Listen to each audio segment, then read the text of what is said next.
उत्तर प्रदेश के एक छोटे से गांव सरसई में एक ईमानदार, मेहनती और सरल किसान रहा करता था। नाम था रामदीन। वह अपने छोटे से खेत में खेती करके जैसे तैसे अपने परिवार का पेट पालता था। गांव के ज्यादातर किसान अब आधुनिक मशीनों से खेती कर रहे थे, लेकिन रामदीन के पास न ट्रैक्टर था, न कोई बड़ी गाड़ी, बस एक पुरानी बैलगाड़ी जिससे वह अनाज मंडी तक ले जाता। गांव के लोग अक्सर कहते, रामदीन, जमाना बदल गया है, तू भी ट्रैक्टर ले ले। लेकिन वह हंसकर जवाब देता, मेहनत से ज्यादा कोई मशीन भरोसेमंद नहीं होती। एक दिन गांव की कच्ची सड़क पर अचानक एक चमचमाती नई डिफेंडर एसयूवी आई।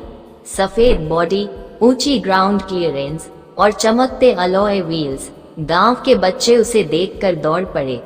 गाड़ी से उतरे एक स्टाइलिश कपड़ों में युवक, नाम था राघव, जो गांव का ही बेटा था पर अब शहर में बड़ा बिजनेस करता था। राघव ने जब देखा कि गांव में अब भी रामदीन वही पुरानी बैलगाड़ी चला रहा है, तो वह मुस्कुराकर बोला, रामदीन चाचा, अभी भी बैलगाड़ी? अब तो डिफेंडर का जमाना है। रामदीन मुस्कुराया, बेटा, तेरे पास डिफेंडर है, मेरे पास जमीन की मेहरबानी। तू डीजल से चलता है, मैं हौसले से। एक दिन गांव में भीषण तूफान आया। बारिश और आंधी ने रामदीन के खेत की सारी फसल बर्बाद कर दी। अनाज मंडी तक अनाज ले जाना तो दूर, अब खाने के लाले पड़ गए। बैंक ने कर्ज चुकाने का नोटिस भेजा, नहीं चुकाया तो जमीन नीलाम कर दी जाएगी। रामदीन टूटा नहीं, लेकिन चिंता में डूबा हुआ अपने खेतों में बैठा रहा। तभी राघव अपनी डिफेंडर से आया और बोला, अगर मेरी कंपनी के लिए गांव के लोगों को जैविक खेती सिखा दो, तो मैं हर फसल सीजन पर तुमसे अनाज खरीदूंगा और तुम्हारे खेत की कीमत भी दूंगा। रामदीन ने सिर झुकाकर कहा, बेटा, जमीन का सौदा नहीं करूंगा, लेकिन ज्ञान बांट दूंगा। रामदीन ने गांव के युवाओं को अपने पारंपरिक तरीके से खेती करना सिखाया। कैसे गोबर की खाद, नीम की खली और देसी बीजों से उपज बढ़ाई जा सकती है। सबको जैविक खेती का महत्व समझाया। राघव ने अपने ब्रांड के लिए रामदीन ऑर्गेनिक नाम से एक प्रोजेक्ट शुरू किया। गांव की खेती अब ऐप के जरिए देश भर में बिकी। रामदीन अब एक मोटिवेशनल उदाहरण बन गया।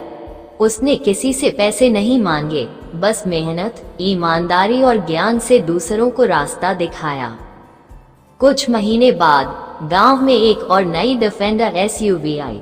लोग फिर दौड़ पड़े देखने, लेकिन इस बार कोई राघव नहीं उतरा, बल्कि उतरे रामदीन खुद। लोगों की आंखें फटी रह गईं। वह वही रामदीन जिसकी बैलगाड़ी कभी गांव की सबसे धीमी सवारी थी, अब डिफेंडर में सवार था। बच्चे दौड़कर बोले, रामदीन चाचा, ये आपकी है। हाँ बच्चों, ये मेहनत और ईमानदारी की कमाई है।